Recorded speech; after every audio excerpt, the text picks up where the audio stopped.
ادھر دیکھو آپ سب لوگ کہ اللہ تعالیٰ نے قرآن میں کیا فرمایا ہے. یہ اللہ تعالیٰ شوہر کو کہہ رہا ہے, ہر شوہر کو, کہ وہ یہ میاں اور بیوی کے لیے بات ہو رہی ہے.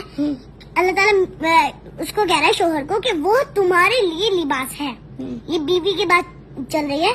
بیوی شوہر کے لیے لباس ہے اور تم ان کے لیے لباس ہو. یعنی کہ میاں مطلب جو شوہر ہے وہ اپنی بیوی کا لباس ہے, اور جو بیوی ہے وہ شوہر کا لباس ہے.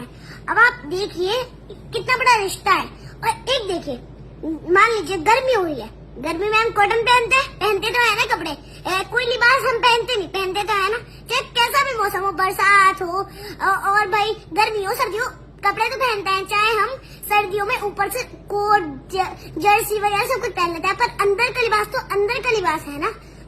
لباس پتہ ہے کیا کرتا ہے؟ لباس ہمارے اندر کے جسم میں کچھ چوٹ لگی ہے, کوئی چیز, کوئی کالا گورا کچھ بھی ہوتا ہے نا, اس کو چھپاتا ہے. تو اسی لیے میاں بیوی کو ایک دوسرے کا اللہ تعالیٰ نے لباس بتایا. اب اس کا مطلب یہ ہے کہ اگر مان لو بیوی نے اپنے شوہر کا کچھ وہ دیکھا, کچھ اپنے شوہر میں عیب دیکھا, تو وہ اس کو دوسروں کو نہ بتائے, وہ اپنے تک ہی رکھے اس بات کو.